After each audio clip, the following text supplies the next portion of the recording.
Hiya Chris, great session as always on Saturday, and as he explained during the session, when you had this light bulb moment, this was going to be your recap. There's very little else to add other than these two extremes. I've posted something on the forum for you this morning, some stills explaining the cause and effect. I just thought I'd follow it up with a short video.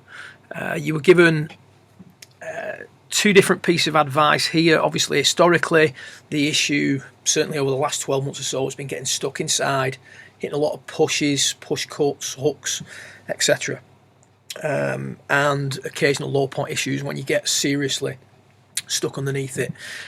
We've been talking about getting back into flexion, and we just talked a little bit more about the right shoulder and its trajectory during Saturday's session, and then asked you to demonstrate two extremes, which is what we're looking at here. So on the left hand side, the only advice you've been given at this point is to work the right shoulder straight down from P4 to P6. We get to about P5.7 during the demonstration, but you get the idea. So P4 to P6, work the right shoulder straight down,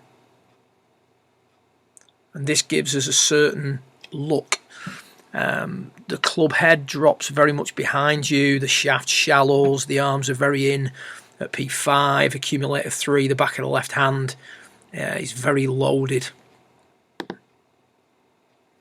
On the right hand side, the request was simply to work the right shoulder as far out towards the ball to target line as you could, so pretty much directly out towards the ball to target line as indicated with the yellow arrow. When you do this, the effect is markedly different from the one that we're looking at on the left. The sweet spot gets pulled out, or the club head gets pulled out much more in front of the player. The right shoulder obviously coming out more, that's as per the request. Left arm gets pulled out more, accumulator 3 starts to release more, and obviously these are two extremes, but you start to get an idea of how getting back into flexion, with the right shoulder, with the upper body, is very important in your endeavour to long-term stop getting stuck behind the golf balls. A lot of different ways to get the club out in front of you.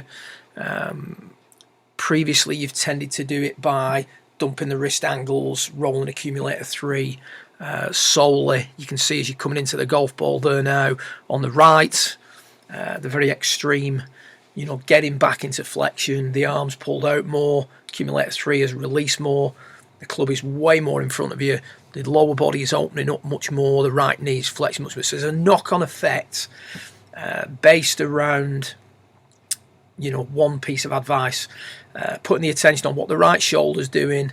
Does it need to be as extreme as that? No. But sometimes, and particularly in this case, when you go from one extreme to the other, you can start to really identify some key differences. And you only need to introduce a little bit of what you see on the right, but you certainly need to introduce a little bit of that idea. So the right shoulder works down too quickly from P4 to P6, creating an issue in regards to the direction the club head comes into the ball from. Good luck with it, and I look forward to watching this one progress over the coming weeks.